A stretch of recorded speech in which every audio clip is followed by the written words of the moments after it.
এই সিটিতে শুধুমাত্র সরকারি স্কুলকে অন্তর্ভুক্ত করায় আমরা বিস্মিত হয়েছি।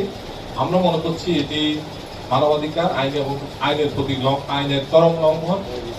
একটি দেশে বৃহৎ জনগোষ্ঠীকে ভিত্তির বাইরে রেখে এই কার্যক্রম করা সুস্পষ্ট অধিকার তো হরণ হচ্ছে, বরং এক ধরনের বিশৃঙ্খলা সৃষ্টি হচ্ছে বলে আমরা মনে করছি।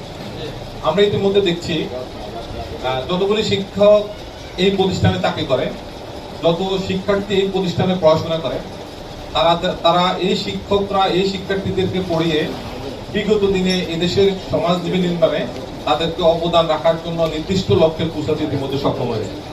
আমরা মনে করছি তারা ধারাবাহিকতায় সরকার আমাদের এই বেসরকারি যে স্কুল রয়েছে এই স্কুলগুলির শিক্ষার্থীদেরকে বৃত্তি পরীক্ষা অংশগ্রহণ করার সুযোগ দেবে।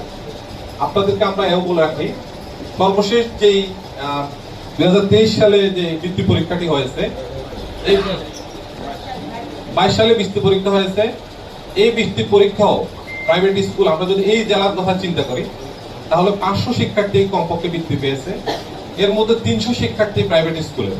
তার মানে হচ্ছে যে মেধার যোগ্যতা তারা এই সমাজে তারা প্রতিযোগিতা দিয়ে তাদের অবস্থান সুসংগত করতে সক্ষম হয়েছে। অথচ সরকার কোন এক হীন স্বার্থে আমাদের মতো এই বিশাল জনগোষ্ঠী যারা প্রাইভেট স্কুলকে নেতৃত্ব দিচ্ছে অথবা প্রাইভেট স্কুলে শিক্ষার্থী পড়াচ্ছে সেই সকল শিক্ষার্থীদের বাদ দিয়ে এই বৃত্তি পরীক্ষা নিচ্ছে।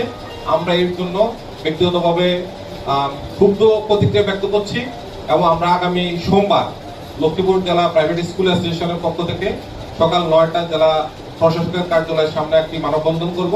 আমরা আশা করছি 2000